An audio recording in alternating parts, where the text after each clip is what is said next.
Bonsoir à tous et merci de la fidélité à la télévision nationale. Au sommaire de cette édition, forte mobilisation à Kindia. Les populations expriment leur adhésion aux actions du chef de l'État général Mamadi Doumbouya. Une reconnaissance aux multiples projets déjà réalisés et en cours d'exécution dans le pays. Des voleurs et leurs complices appréhendés à Kéroané. Ils sont responsables de vols sur les installations du projet Simandou en cours de réalisation au niveau de cette préfecture.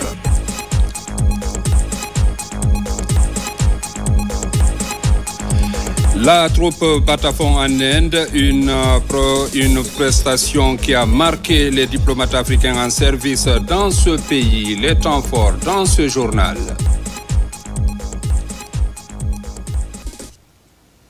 Une fois encore, bonsoir et merci de la fidélité à la télévision nationale. Marche pour la paix et l'unité nationale. La Guinée maritime fait carton plein. Les populations de la Basse-Guinée sont massivement sorties ce samedi pour une marche de rassemblement. L'initiative vise à magnifier les acquis du CNRD et de son président, mais aussi réaffirmer l'engagement et la détermination de l'Abessani à accompagner le président Mamadi Doumbouya dans l'accomplissement de sa mission régalienne. Reportage adjudant-chef Aboubakar Kamanou. Poursuivant leurs activités au compte de la deuxième journée d'action d'envergure, les citoyens de la Basse-Guinée se sont massivement mobilisés ce samedi 22 février 2025 dans la ville des Agrumes Kindia pour magnifier les œuvres du président de la République, son Excellence le général Mamadi Doumbouya, qui fait du rayonnement de la République de Guinée sur la scène internationale une priorité absolue. À travers une marche pour la paix et l'unité nationale dénommée Marche des rassemblements, les ressortissants de la Guinée maritime ont davantage concrétisé leur engagement et leur détermination sans faille à accompagner le président de la République dans l'accomplissement de sa noble et exaltante mission. Une occasion mise à profit par les populations de la Basse-Guinée pour saluer la bravoure, le mérite et l'esprit patriotique du chef de l'État pour les changements opérés dans le pays sous son leadership. Merci pour le déplacement. Merci au général Mamadi Doumbouya. Merci à toute la population. Toute la population pour faire le déplacement. Je voudrais vous dire merci. Ça montre la suffisance comme vous êtes pour le général Mamadi Doumbouya. Cette mobilisation montre la suffisance que vous êtes pour le général Mamadi Doumbouya. Je voudrais seulement dire la première bienvenue à tous ceux qui ont fait le déplacement pour Kindia ce matin. À la population de Kindia, nous avons dit, nous l'avons fait. Nous avons dit ensemble ici que nous allons remplir Kindia. Je crois que nous l'avons fait.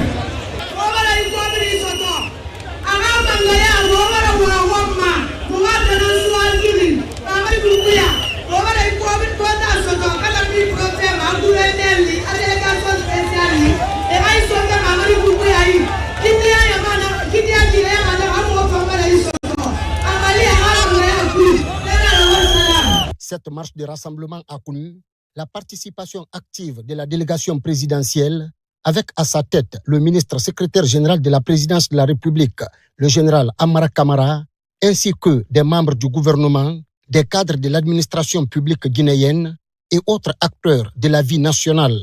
Cet important rassemblement est à la reconnaissance et à l'honneur de son Excellence, le général d'armée Mamadi Doumbouya, président de la République, chef de l'État. Ce grand rassemblement est l'expression de la cohésion entre les filles et fils de notre pays, d'un hommage mérité aux soldats émérites à l'homme du 5 septembre pour le dévouement et l'engagement sans faille, contre sacerdoce pour le développement économique et social de la République de Guinée, et d'un soutien fort à sa vision stratégique, globale et inclusive pour l'émergence et le développement, à son action inlassable en faveur de l'unité nationale, de la stabilité de notre chère Guinée et la promotion du bien-être de l'ensemble des peuples de Guinée. Cette autre aubaine a été mise à profit par Moussa Moïse Silla, ministre de la Culture, du Tourisme et de l'Artisanat, de procéder à la remise de 1100 cartes symboliques de prise en charge médicale et d'assurance maladie aux artistes. Une initiative du président de la République, son Excellence, le général Mamadi Doumbouya. Merci beaucoup. Nous allons donc procéder à la remise symbolique des cartes de prise en charge intégrale des artistes et professionnels de la culture. Pour la première phase, il s'agit de 1100 cartes médicales d'assurance destinées aux artistes et aux professionnels de la culture. C'est la première fois en République de Guinée. Je donne donc au nom du président de la République, le général Mamadi Doumbouya, cette carte d'assurance médicale intégrale à notre mère qui a beaucoup fait pour la culture guinéenne, Maman Ouyaké, maman, que je vous prie d'applaudir.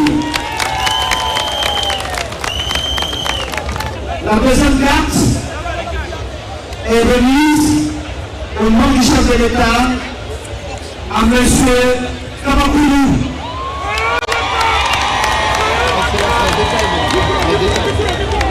La carte permet aux artistes et professionnels de la culture, quand ils tombent malades, l'hospitalisation est gratuite. Les frais de médicaments sont gratuits.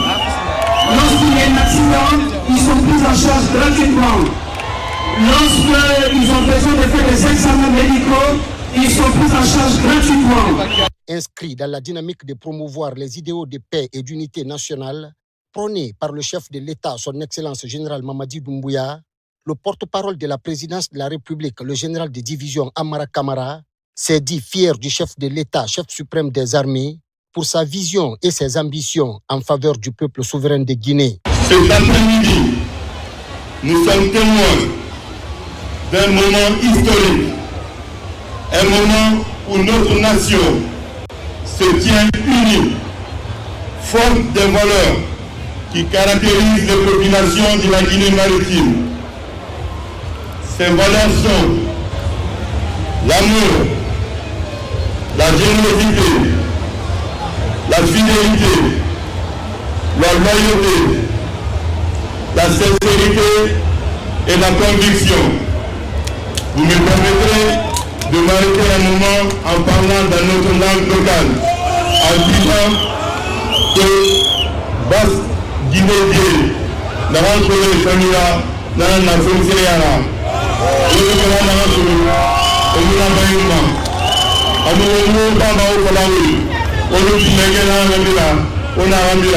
merci pour le choix du président Mamadi Doumbouya.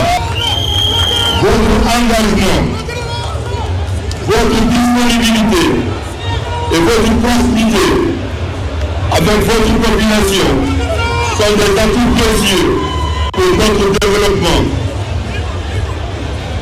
Merci également aux habitants de la Basse-Guinée en général et à vous, les chers compatriotes de Kindia en particulier. Vous êtes la voix et le pouls de notre région et votre soutien aux idéaux du président Doumbouya est inestimable. Je ne peux oublier de mentionner le rôle fondamental que vous avez joué dans le parcours de notre président, le président Hassan Bis à Kindia. Kindia l'a adopté. Il s'est même établi comme citoyen de Damakaya. Merci pour le soutien depuis que vous l'avez apporté. Aussi, dès la première heure, c'est-à-dire le 5 septembre 2021, le soutien et l'accompagnement des filles et des fils de Nabessani ont été décisifs pour la conduite de la refondation en cours. C'est grâce à vous que le CNRD, son président et le gouvernement ont pu poser les jalons d'un avenir meilleur. Le président de la République, le chef de l'État, nous charge de vous transmettre ses vifs remerciements. pour une fois, la République de Guinée, sous la direction de notre président, nous avons un leader à l'écoute de son peuple qui se bat jour après jour pour améliorer les conditions de vie de chacun d'entre nous. Le président de la République est un leader qui se préoccupe de votre bien-être. C'est un chef dont les actions parlent plus fort que ses mots. Il est important de rappeler que l'homme du 5 septembre est celui que notre peuple a longtemps cherché et réclamé depuis 1958. Sa vision est à la hauteur de sa stature. Son programme est celui qui nous mènera vers l'émergence. Et sa détermination est le vecteur qui nous conduira vers un avenir radieux. À travers les actes qu'il pose, le président Mamadi Doumbouya a démontré que le changement est possible, que la prospérité n'est pas un rêve lointain, mais une réalité à portée de main. Il y a quelques années, des dirigeants veuves ont contribué à voler et à dilapider les rails. Le président Doumbouya s'est quant à lui engagé à construire en 3 ans plus de 650 km de rails. C'est ce qui permettra de nous mener sur la voie du développement. Le projet Simandou est la parfaite illustration de ce que je viens de vous dire. L'idéal du président de la République n'est pas la division, mais une Guinée unie, une Guinée rassemblée, une Guinée prospère comme elle n'a jamais été. Ce soutien indéfectible à l'échelle nationale est aussi un motif de fierté.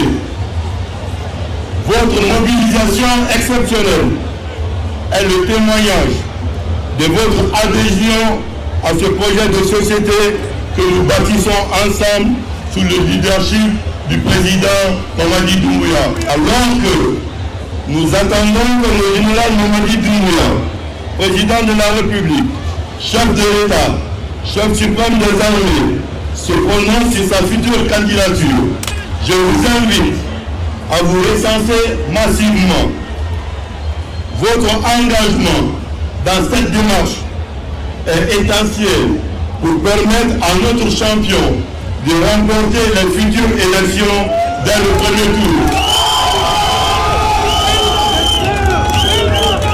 Chaque voix compte.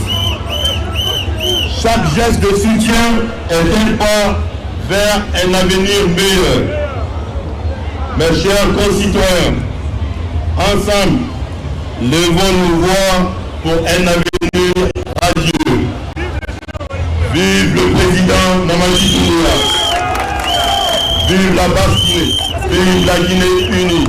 Que Dieu bénisse la Guinée et les Guinéens. Partie de la contournante à la place des Martyrs, en passant par les quartiers Ferifou, Tafori et Almamia, entre autres, sur près de 6 km, une immense foule multigénérationnelle a exprimé sa joie et sa satisfaction quant aux actions de développement et plusieurs autres actes majeurs posés à travers le pays par le chef de l'État, chef suprême des armées.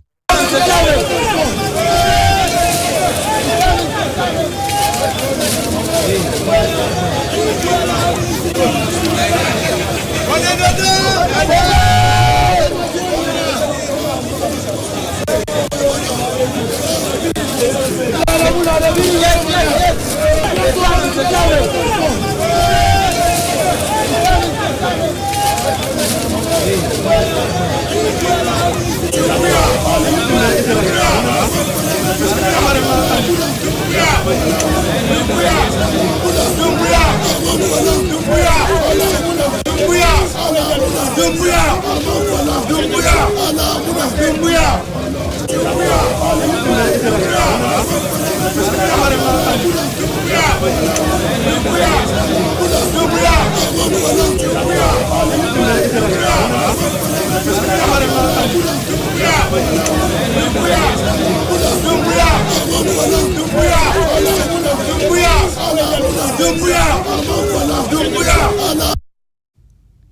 Les 4 régions naturelles de la Guinée ont donc répondu à l'appel de la Basse-Guinée. Ce matin, ils ont marché de la contournante de Kindia jusqu'à la place des Martyrs dans le cortège des slogans de reconnaissance envers le président Mamadi Doumbouya. Reportage Makeme Donzo, Mamadi Gassama, Alfaya Yassila. Ils ont certes des slogans différents, mais leur dénominateur est commun. Le président Mamadi Doumbouya doit rester. Une position d'ensemble réaffirmée et validée à l'unanimité par le comité de pilotage de la Basse-Côte pour la célébration des acquis du CNRD. C'est un slogan en sous-sous qui veut dire aidons-le, il travaille bien. Et c'est un slogan qui a fait l'unanimité au regard de tous les acquis et de tous les actes posés par le général Mamadi Doumbouya depuis le 5 septembre. Dans tous les domaines, que ce soit dans le domaine des infrastructures, dans le domaine de l'éducation, dans le domaine des médias, il y a eu des réformes partout. Cet événement a un côté particulier. Toute la Guinée est à Kindia pour la marche vers le rassemblement. Kindia a tendu la main à toute la Guinée. Donc ce ne sont pas seulement les ressortissants de la Basse-Côte ou de Kindia qui sont réunis ici. On a toutes les régions, on a toute la Guinée. Donc aujourd'hui à Kindia, toute la Guinée est venue apporter son soutien. Mais également, ce qui est extraordinaire dedans, c'est qu'il y a une solidarité. Et c'est justement cette solidarité qui peut nous conduire à la paix. Il n'a pas donné l'argent à tout ce monde-là pour qu'il soit soutenu. C'est à travers ces actes qu'il est en train de poser.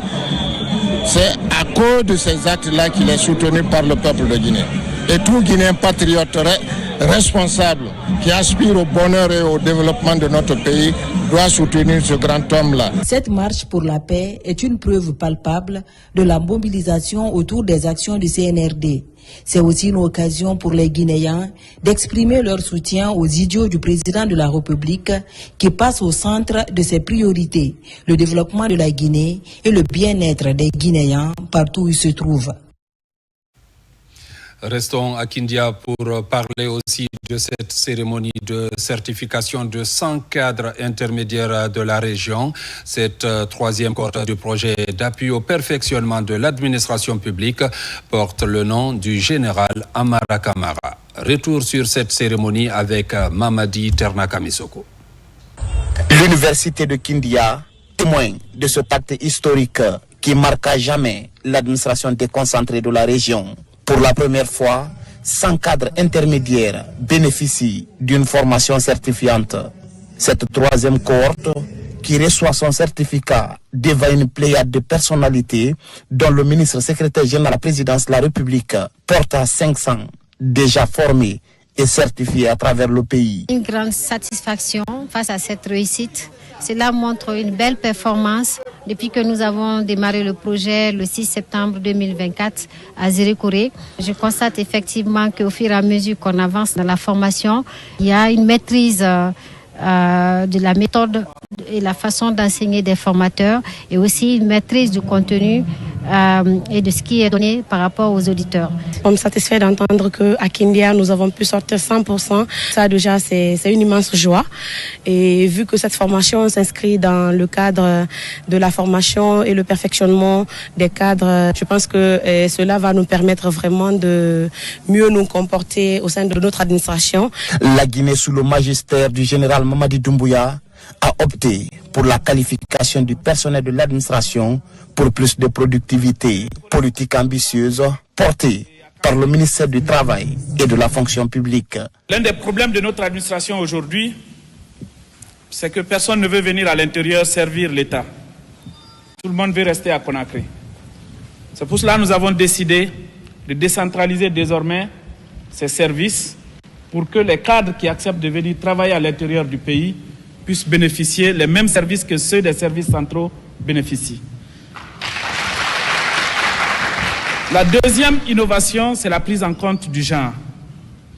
et également l'inclusion des personnes vivant avec handicap. Cette innovation a été renforcée aussi par la promotion de l'excellence.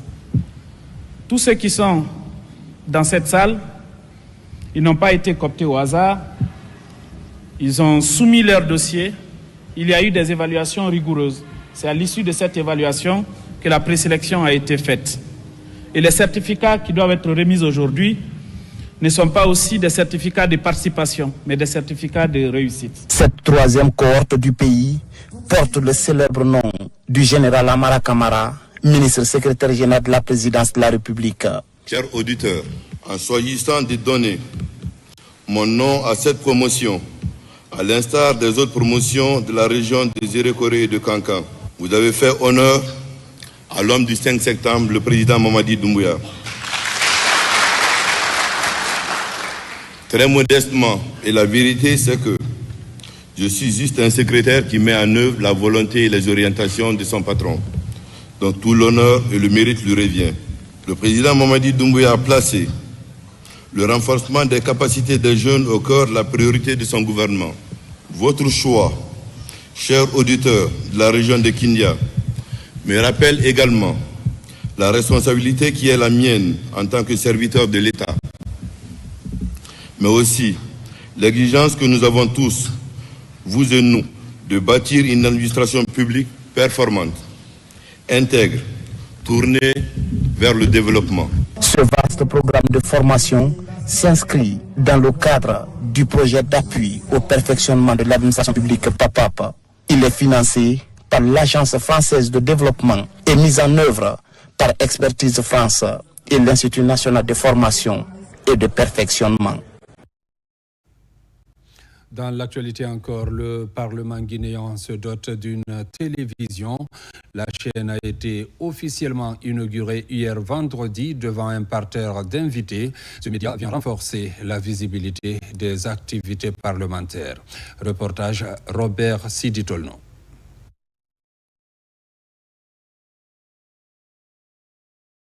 C'est un rêve devenu une réalité. Grâce au leadership et la clairvoyance du président du CNT, Dr Dansa Kourouma, le Parlement guinéen, pour sa première fois dans l'histoire, se dote d'une télévision parlementaire. Sa mise en place très attendue devrait permettre de donner davantage une meilleure visibilité aux activités parlementaires. L'inauguration de ces bijoux qui a eu lieu ce vendredi a connu la mobilisation de plusieurs personnalités venues encourager et soutenir l'initiative. Je voudrais vous assurer de ma disponibilité à tout mettre en œuvre pour poursuivre et intensifier le soutien à votre institution en général et à cette télévision en particulier pour son opérationnalisation à la mesure des attentes du peuple de Guinée.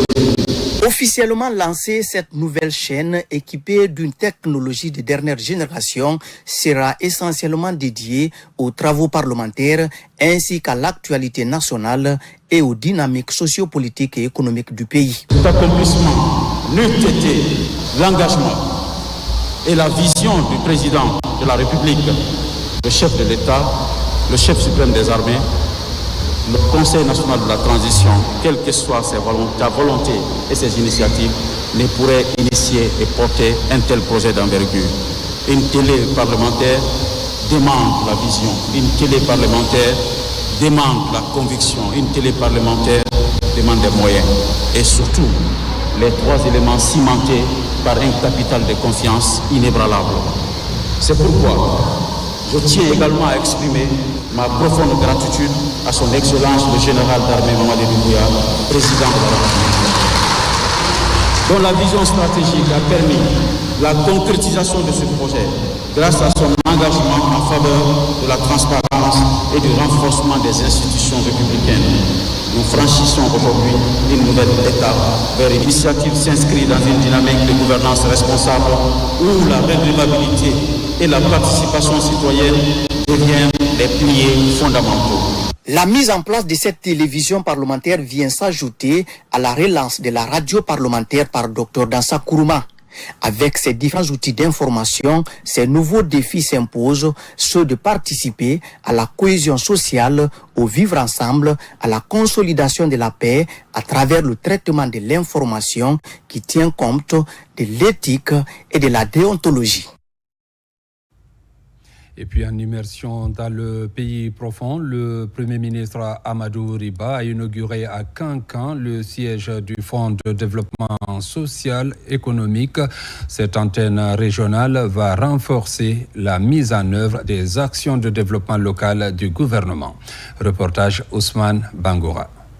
Kankan a désormais son antenne régionale du Fonds de développement économique et social.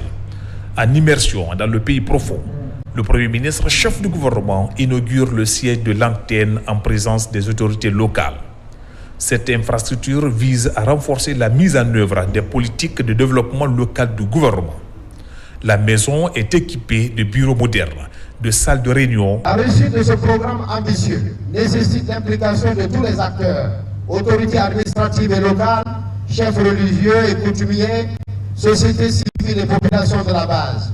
C'est cet ensemble que nous pourrons relever les défis du développement local et contribuer à l'atteinte des objectifs fixés dans le programme de référence intérimaire qui a fini cette année. L'ouverture de cette antenne ici à Nabaya devrait améliorer l'efficacité des interventions du FEDES dans des domaines comme l'éducation, la santé, l'autonomie des femmes et le développement économique. Le Fonds de développement économique et social a pris une longueur d'avance. Vous savez, dans la réalité, ceux qui prennent le leadership, ce sont ceux-là qui sont suivis. La question des politiques sociales, des politiques relatives à la solidarité, des politiques concernant, j'allais dire, la recherche dans d'autres systèmes économiques. Je pense à l'économie circulaire, je pense à l'économie solidaire, qui sont des aspects très importants aujourd'hui, peuvent s'articuler autour des structures et des bâtiments du Fonds de développement économique et social. C'est une réflexion que je vous lance. J'espère que dans les prochains mois ou les prochaines semaines, on aura l'occasion, de la manière la plus dépassionnée possible, examiner tout cela pour mettre en place des structures qui durent, qui sont pérennes et qui répondent à l'attente aussi bien des pouvoirs publics que des populations. À ce jour, des centres de santé, des écoles et d'autres infrastructures essentielles au nombre de 43 sont réalisés à travers le ministère du Plan et de la Coopération internationale.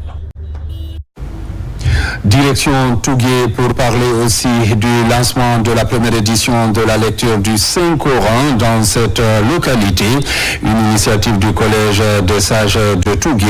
Le but est d'invoquer la clémence divine pour la paix, l'unité nationale et le développement socio-économique. Reportage Souleymane Kamara, Fodé Kamara.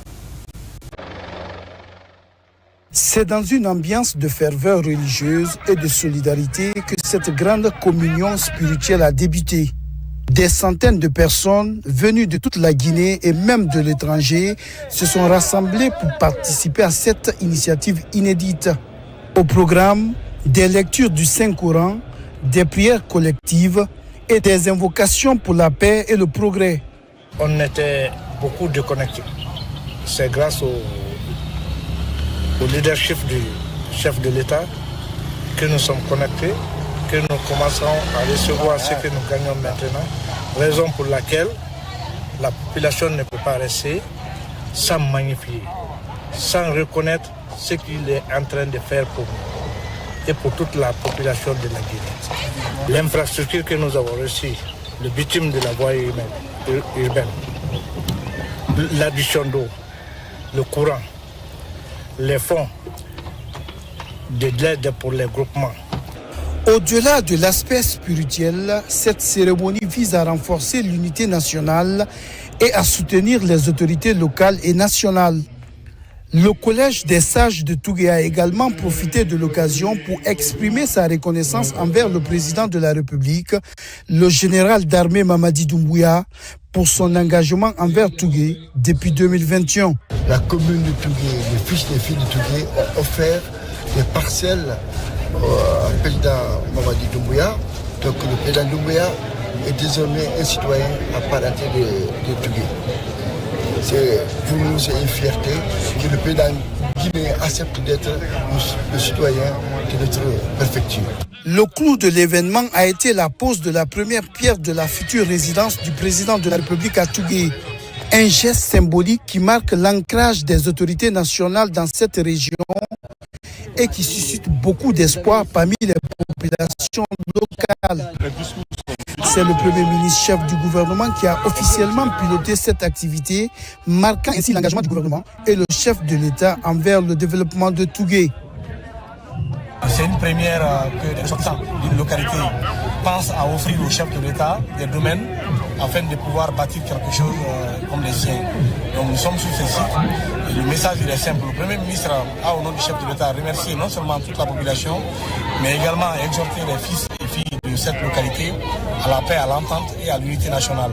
Car c'est dans la paix que nous pouvons aspirer au développement que nous avons toujours souhaité dans notre pays. Et ils n'ont pas manqué aussi de demander à M. Ibrahim de transmettre au chef de l'État la nécessité de relancer le processus de réalisation du barrage de Kokoutamba, mais également les grands projets routiers devant quitter Tougué pour rallier la préfecture de Sigiri via la préfecture de Dinguiraï. Dans une ambiance de recueillement et de fraternité, les participants ont prié pour la paix et le progrès. Cet événement a également été l'occasion pour les ressortissants de Tougué, où qu'ils soient, de se retrouver et de réaffirmer leur engagement envers leur terre natale. L'ensemble des sages aujourd'hui sont tous mobilisés, l'ensemble de la population de Tougué sont tous mobilisés derrière le président de la République. Mais ce n'est pas fortuit. Vous avez constaté ici, lorsque vous êtes arrivé, vous avez vu les travaux qui sont en cours, les voies urbaines de la préfecture de Tougué. Aujourd'hui, depuis l'indépendance, on n'avait pas connu de bitume. Aujourd'hui, je suis en train de parler pas en tant que directeur national des voies urbaines, mais plutôt pour un fils de Tougué. Entre spiritualité, convivialité et espérance, cette première édition de la cérémonie annuelle de la lecture du Saint-Coran à Tougué a marqué les esprits. Un événement qui, au-delà des prières, a su rassembler les fils du terroir autour d'un même objectif, bâtir un avenir meilleur pour Tougué et pour toute la Guinée.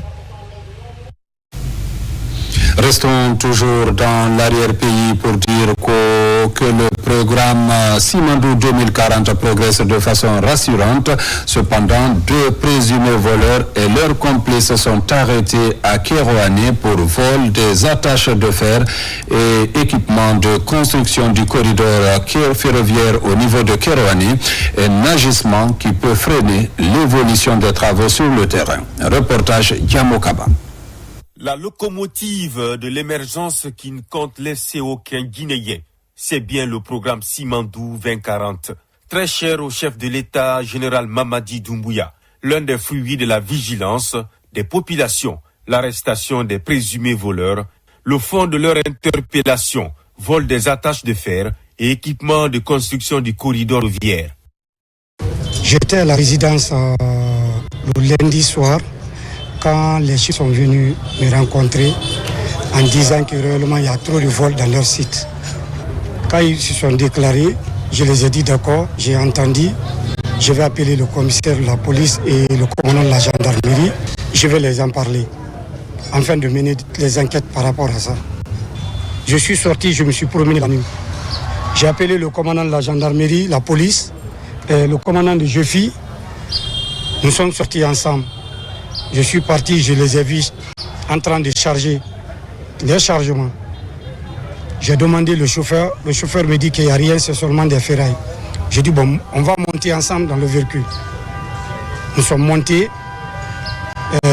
Le jeune Condé de la gendarmerie, on a commencé à dépouiller. Quand on a commencé à dépouiller maintenant, c'est ainsi maintenant nous avons trouvé réellement les blonds de fer.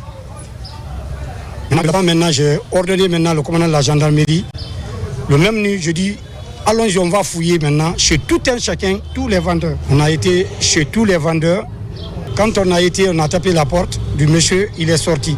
Il a bel et bien coopéré avec nous. Maintenant, les fers déjà, quelques tonnes, à peu près 10 ou 15 tonnes, étaient chez lui. Déjà, ces présumés voleurs et leurs complices reconnaissent les faits. Des conséquences dévastatrices qui vont certainement jouer sur le délai d'exécution des travaux, selon l'entreprise.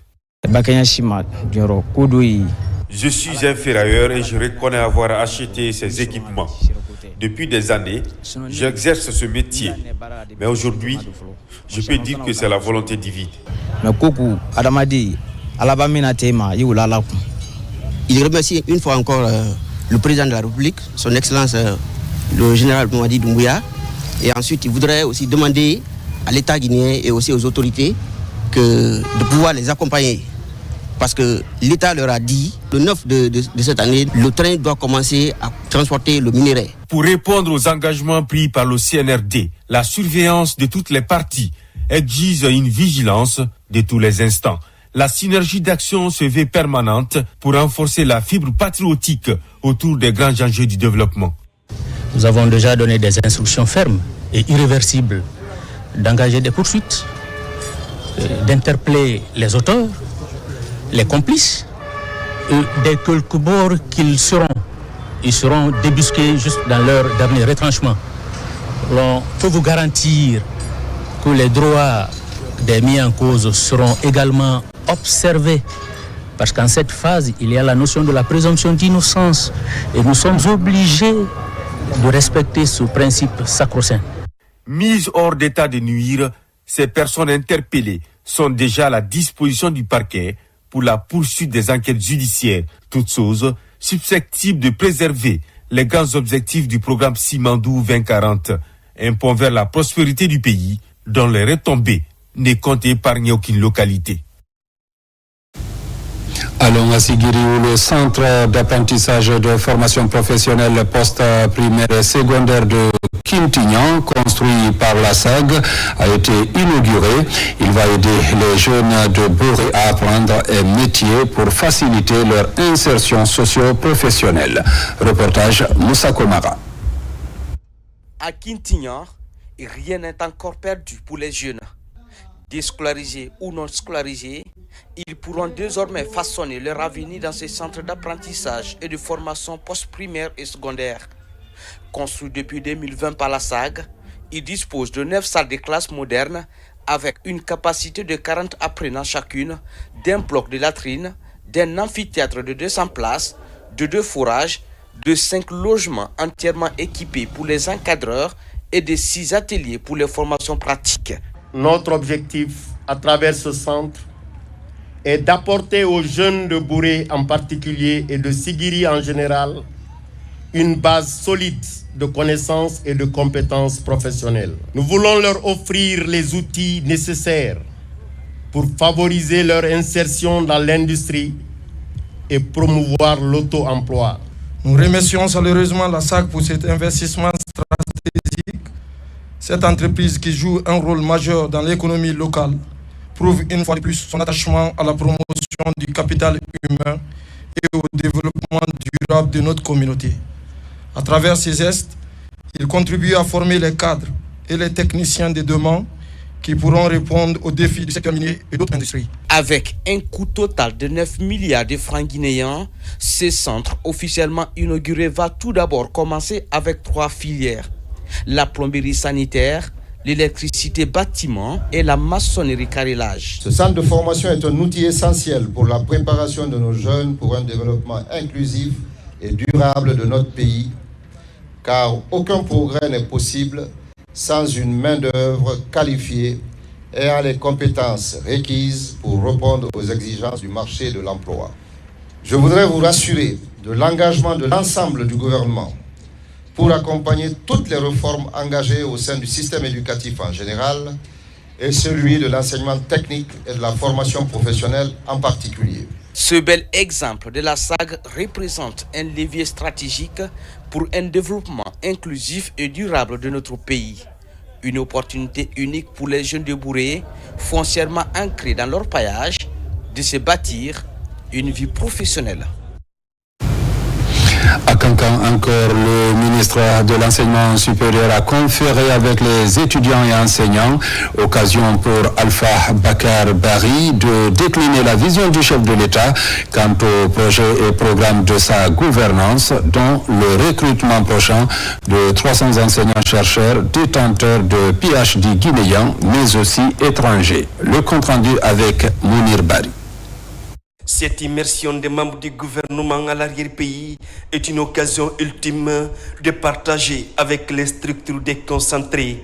À l'université de Kankan, par exemple, le ministre Alpha Bakar Bari s'entretient avec le monde universitaire et décline la vision stratégique du chef de l'État autour du programme Simandou. La communauté étrangère pense que le ministre de l'Enseignement supérieur et de la Recherche scientifique est aujourd'hui une icône en Afrique de l'Ouest à travers l'ouverture de la frontière pour recruter les enseignants-chercheurs venant des pays d'Afrique. C'est que notre président avait dit en son temps que le Mali et la Guinée sont deux poumons dans un seul corps. À travers ce recrutement maintenant, on peut dire bel et bien que la Guinée et les autres pays d'Afrique sont plusieurs poumons dans un seul corps.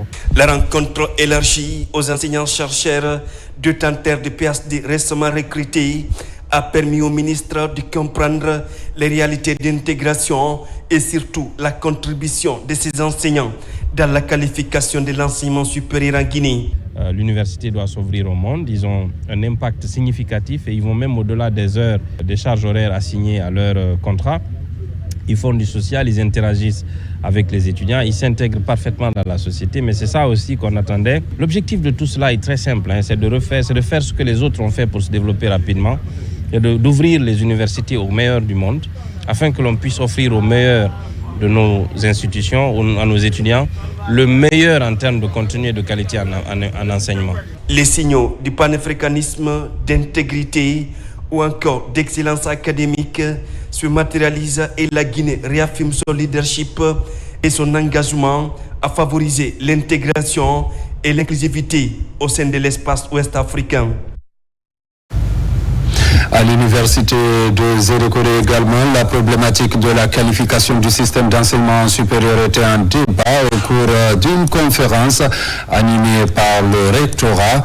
Il s'agit là d'inciter les quelques 2000 nouveaux étudiants orientés dans ce temple à s'inscrire dans la dynamique de qualification entamée sous la gouvernance CNRD. Lancé Kamisoko. À l'université de Zérékoré, l'innovation et la promotion de l'excellence deviennent les critères qui caractérisent ce temple du savoir engagé dans une dynamique de réforme depuis quelques années. L'objectif est de faire de chaque promotion des produits incontournables sur le marché de l'emploi. Mais pour gagner ce pari, chaque étudiant est appelé à se développer personnellement et à réfléchir sur ses aspirations futures. L'université de Zérékoré est bien plus qu'un simple établissement d'enseignement supérieur.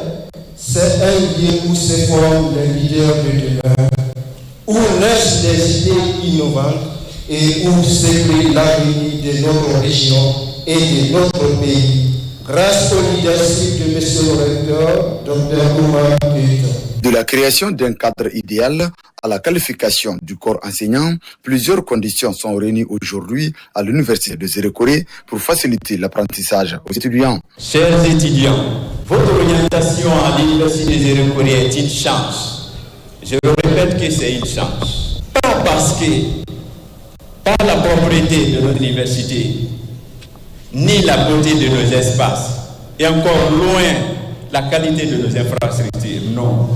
Mais plutôt par la qualité du capital que nous avons à l'université de Zérékoré. Ce sont ces anciens chercheurs débrouillés qui font la fierté de cette université. Je tiens à exprimer ma sincère gratitude au ministère de l'Enseignement supérieur et au recteur de l'université de Zérékoré pour les précieuses mesures prises en faveur des étudiants. Seule institution d'enseignement supérieur de la région forestière, l'université de Zérékoré devient de plus en plus l'une des destinations favorites des bacheliers de par la richesse de ses programmes, de la qualité de sa formation et de ses infrastructures. Femmes, paix et sécurité, une autre préoccupation, d'où la sensibilisation à l'Université de la Baie sur la résolution 1325.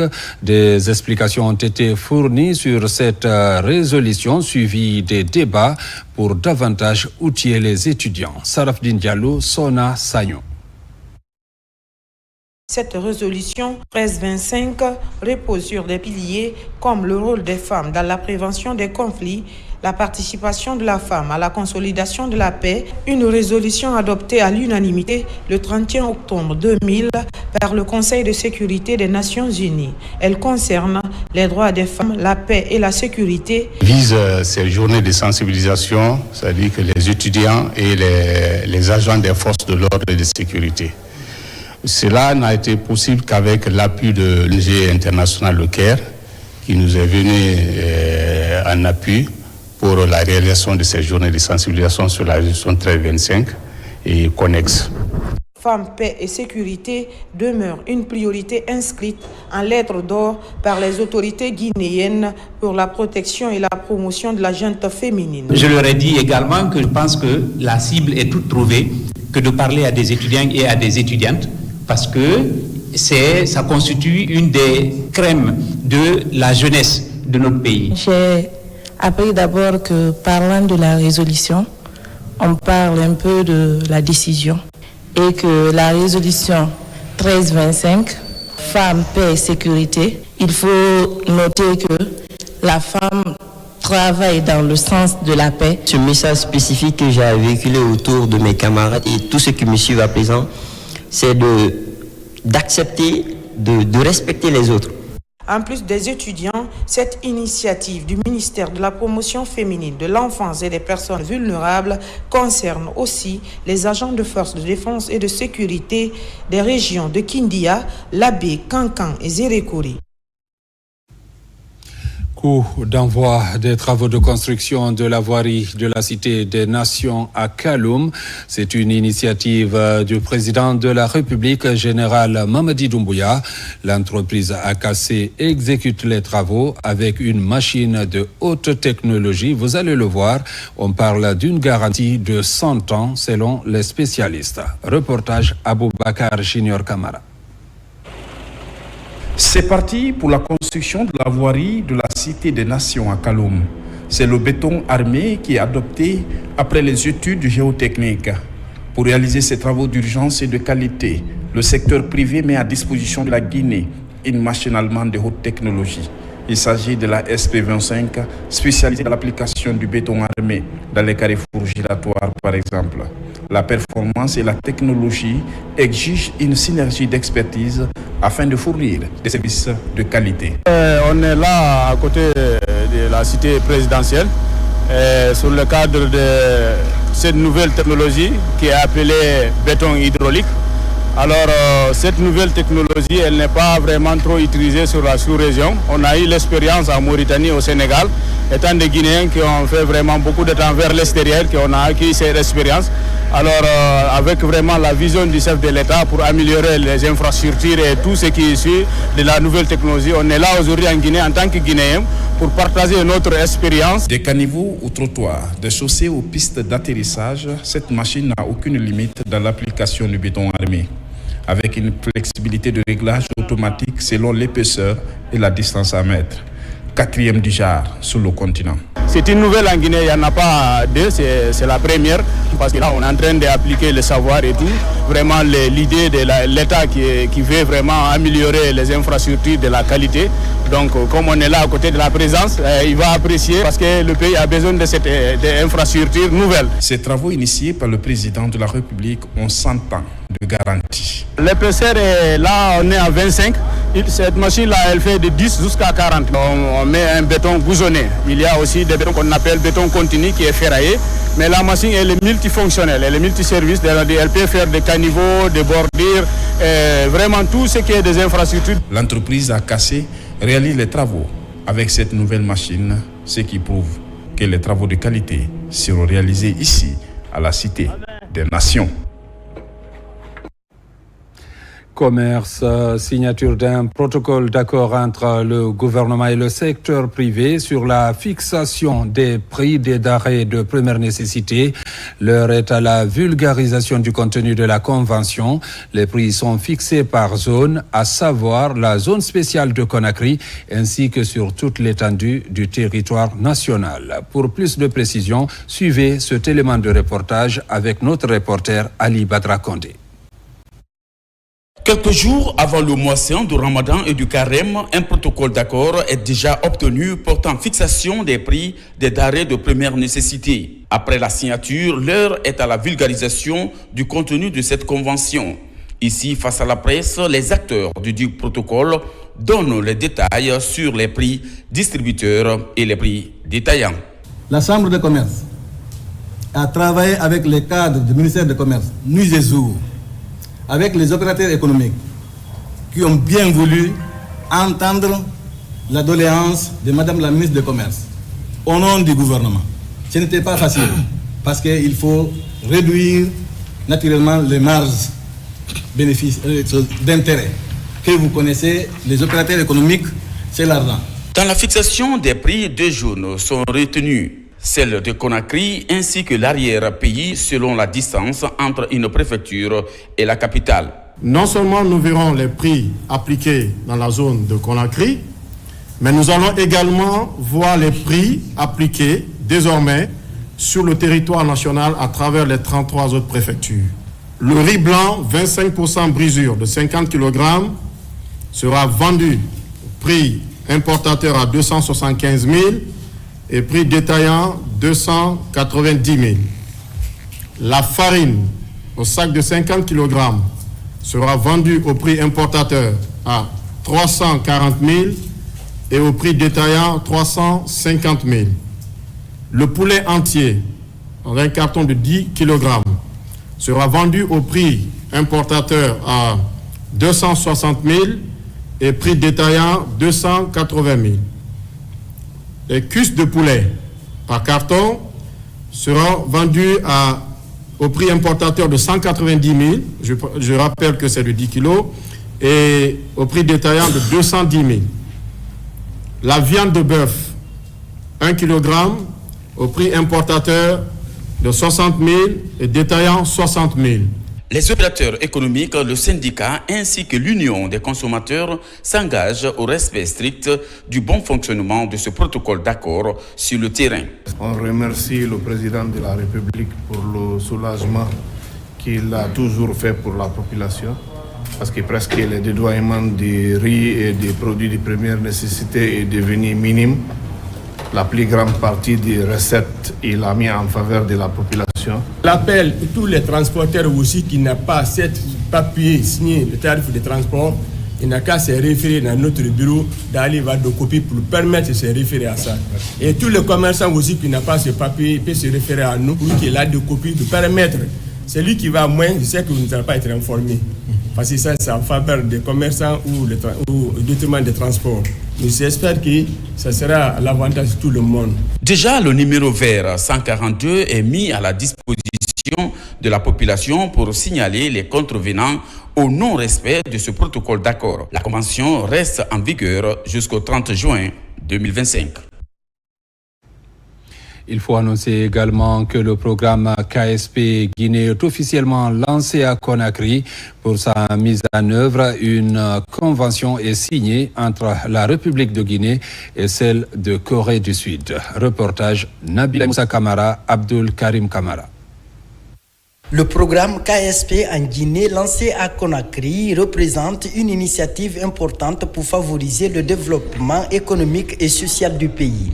La signature de la convention entre la Guinée et la Corée du Sud a pour objectif d'accompagner la Guinée dans la mise en œuvre de sa politique industrielle à travers plusieurs axes stratégiques, notamment l'appui au PME, le développement de la zone économique spéciale de Bokeh et l'amélioration du cadre réglementaire du contenu local. Nos partenaires coréens ont insisté pour surtout partager leur expérience en matière de l'industrialisation de leur pays. Vous devez savoir que dans les années 60, la Corée du Sud avait un revenu par tête d'habitant de $80. Aujourd'hui, ils sont à plus de $1 200.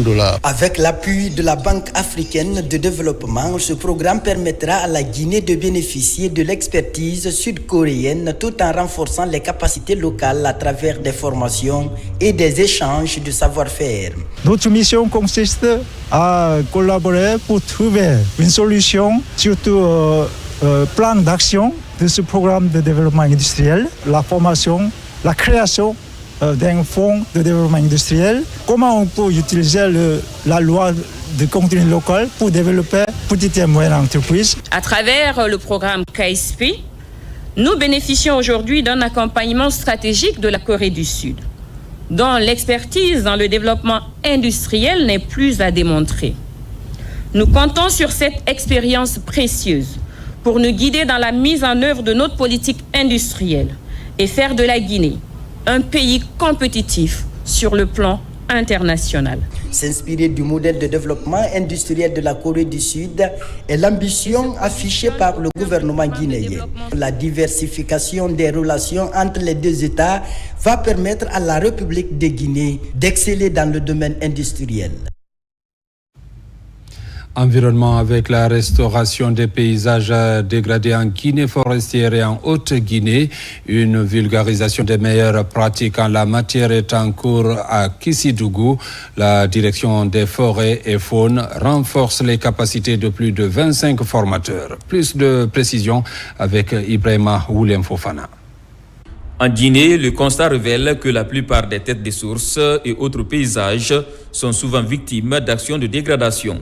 C'est pour trouver une solution idoine à cette situation que la Direction nationale des forêts et de la faune est dans l'optique de faire de la restauration des paysages dégradés une priorité. Ici, à Kissidougou, 25 cadres formateurs enrichissent les connaissances en matière du projet dédié à la gestion intégrée des paysages dégradés. Le projet appuie les communes à travers les agents décentralisés de vulgarisation agricole et forestière, respectivement le CERPROCA et la DNF, pour qu'elles puissent planifier les activités de gestion intégrée des ressources naturelles et de restauration en intégrant ces activités dans leur plan locaux de développement PDL et leur plan annuel d'investissement PAI. L'initiative vise à renforcer les compétences de ces spécialistes sur les différents segments de ce projet financé par la FAO, Organisation des Nations Unies pour l'alimentation et l'agriculture. Des outils de base qui leur permettront de transmettre aux acteurs ciblés des notions de gestion et de planification du dit projet. Ce projet est en partie domicilié au ministère de l'Environnement et du Développement durable, plus précisément à la Direction nationale de forêt et faune. Et lors de l'atelier de bilan de l'exploitation 2022-2023 qui s'est tenu à Conakry, il a été demandé de renforcer la capacité de nos éléments sur le terrain. J'ai dit dans mon discours d'être très attentif, de suivre les formateurs et après l'arrivée dans les différentes préfectures de restituer. Pour rappel, ces 25 cadres formateurs viennent des régions de Zérékoré, de Kankan et de Farana.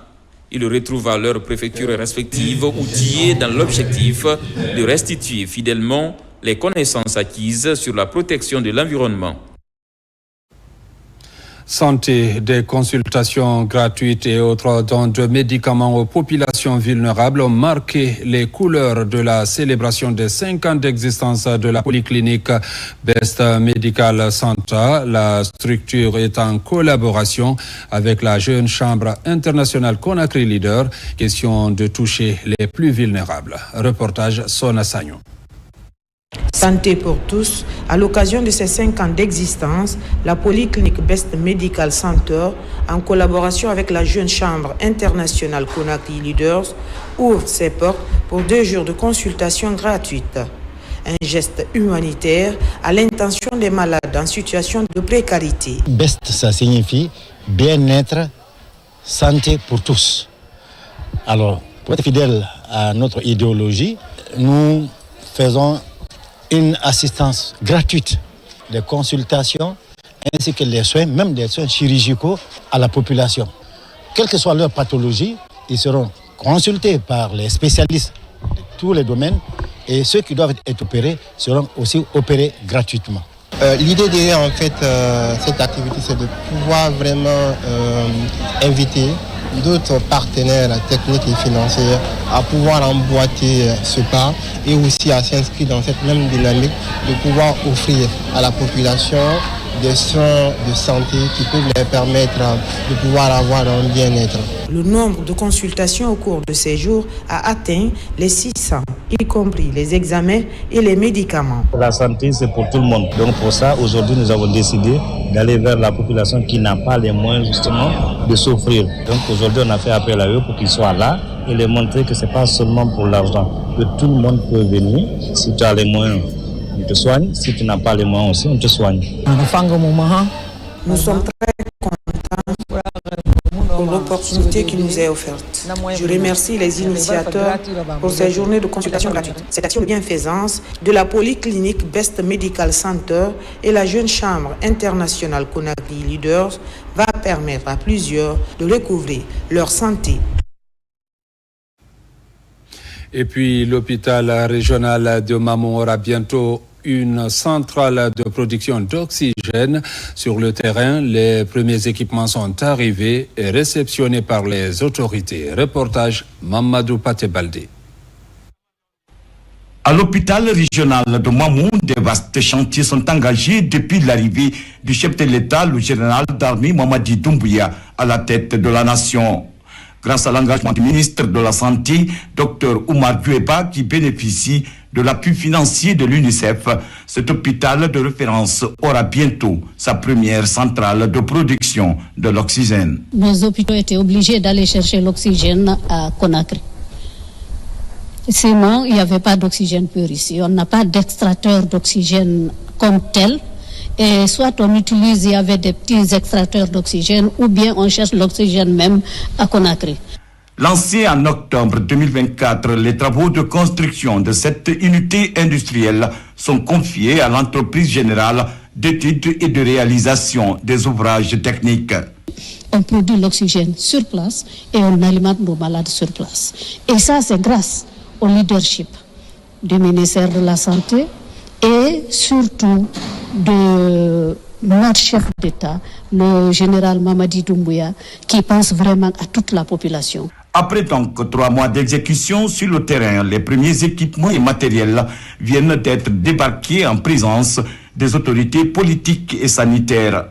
Ils se composent des groupes électrogènes et des oxygènes concentrateurs. À travers son ministère de la Santé, dirigé effectivement par monsieur le ministre Doumbouya, aujourd'hui, nous donne des équipements pour corriger certaines insuffisances de notre système de santé. Aujourd'hui, c'est une fierté pour le personnel soignant, car cet autre acquis réalisé sous le leadership du général Mamadi Doumbouya permettra d'améliorer les conditions sanitaires des populations et de réduire le taux de mortalité et de morbidité au niveau des 3 établissements hospitaliers de soins de la région de Mamou.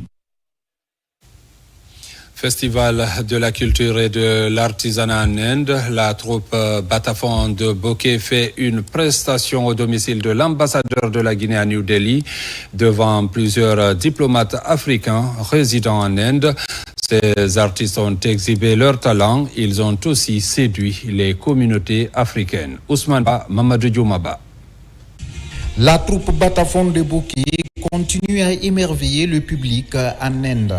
Après leur brillante participation au festival Surakunj International Craft Mela, ces artistes sont sur scène ici, à la résidence de l'ambassadeur de Guinée à New Delhi. Percussion, rythme et ballet devant un public composé de Guinéens et d'Africains résidant en Inde, heureux de renouer avec la source. Je suis en Inde près de 11 ans. C'est une première qu'une troupe guinéenne vienne en Inde pour rester. Et j'ai vu il y a d'autres communautés des pays africains qui ont assisté, pas seulement de la Guinée, qui ont donné leur impression aussi, qui me disaient « Ah, Cheikh, merci à l'ambassadeur de les avoir invités à sa résidence pour assister à cette performance. » Cette prestation a été bien passée. Donc, de cela, je tiens à remercier l'ensemble du gouvernement de notre beau pays, la Guinée. Cette prestation est une initiative de l'ambassadeur de Guinée en Inde. Un dîner festif qui mobilise plusieurs ambassadeurs africains. Une diplomatie culturelle qui s'avère comme un vecteur de rapprochement des peuples. Notre pays est riche en culture. Donc, quand une troupe se déplace de la Guinée jusqu'ici, présente des danses de notre pays et qui soient appréciées, n'est-ce pas, par l'ensemble des participants au festival, je ne pouvais que offrir la même chose, n'est-ce pas, à mes collègues ambassadeurs présents ici pour qu'ils s'imprègnent davantage de la culture guinéenne. Tout ce qui est culturel aujourd'hui est universel. La Guinée est un pays quand même qui est très bien avancé dans le domaine de la culture. Ça me rappelle un peu Sekouba Bambino, les Beméa Diaz. Je peux que remercier et féliciter une fois et souhaiter bon courage à cette équipe qui nous a vraiment égayés ce soir. Cet événement a été un moment de partage entre les diplomates et un moyen de renforcement de leurs liens et de ceux des communautés africaines résidant en Inde. Page noire, l'érudit de Madina Nyandou dans la préfecture de Koubia a été inhumé dans son village natal. Des obsèques qui ont mobilisé les autorités administratives et religieuses ainsi que plusieurs fidèles musulmans venus de divers horizons. La délégation gouvernementale a été conduite par le ministre de la Santé et de l'Hygiène publique. Reportage de Sarahdine Diallo, Sona Sagnou. Cheikh Siradio Diallo est un homme d'un calme olympien et sage. Il incarnait une grande personnalité religieuse héritée de son défunt père, l'érudit Cheikh Oumar Diallo. Sa disparition dans la nuit du jeudi 13 à vendredi 14 février dernier laisse un vide dans son Madina Nyandou natal. Ses enfants affligés promettent de poursuivre l'œuvre de leur défunt père. Nous retenons de lui un maître coranique, entretenir des démunis et aider les gens. Nous allons poursuivre ses œuvres, lire le Coran, assister les disciples et héberger les étrangers. Cheikh Siradio Diallo avait un don de rassembleur et d'éducateur. L'inspecteur régional des affaires religieuses de l'Abbé lui rend hommage. Tout le Fouta est venu ici. Ils sont tous venus pour prier pour cet homme de Dieu et qui n'a jamais voulu s'afficher.